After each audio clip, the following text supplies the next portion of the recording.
ഇവൻ്റെ 30ാമത്തെ ബർത്ത്ഡേ കഴിഞ്ഞ അന്ന് മുതൽ ഇവന് ഒരുപാട് മാറ്റങ്ങൾ സംഭവിച്ചിരിക്കുന്നു. ഈ മഴയാണ് ഞാൻ വന്ന വഴി മുടിയിലെന്നാണെങ്കിൽ എടാ ഇത് രാവിലെ തല കുളിച്ചെൻ്റെ തോർത്താൻ വിട്ടുപോയി. നീ ഇപ്പോൾ രാവിലെ കുളിക്കാൻ തുടങ്ങിയ? പിന്നെ 2 നേരം കുളിക്കും, രാവിലെയും കുളിക്കും വൈകിട്ടും കുളിക്കും. ആഴ്ചയിൽ 1 വട്ടം മാത്രം കുളിച്ചുകൊണ്ടിരുന്ന ഇവൻ ഇപ്പോൾ ഡെയിലി 2 വട്ടം കുളിക്കുന്നു. എടാ നിനക്ക് ഇൻഷുറൻസ് എടുക്കുന്ന ആരെങ്കിലും അറിയാം? ഇത് വണ്ടിയുടെ ആണോ? അല്ലടാ ഹെൽത്തിൻ്റെ.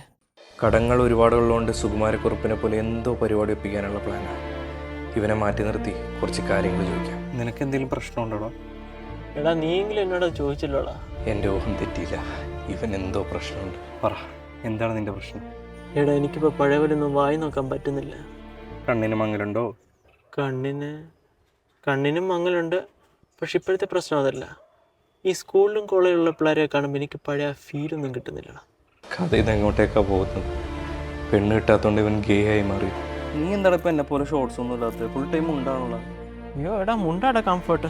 ഇതിന് മടക്കി കുത്തിയൊക്കെ എവിടെ വേണമെങ്കിലും ഇരിക്കാം.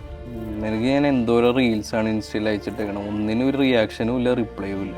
ഞാനിപ്പോൾ ഇൻസ്റ്റ ഒന്നും യൂസ് ചെയ്യാൻ ഓടിയില്ലടാ. ഫേസ്ബുക്ക് ഉണ്ട്, അതിലേ ഇപ്പോൾ ആക്റ്റീവ്. ഒടുവിൽ ഞാൻ ആ സത്യം മനസ്സിലാക്കി.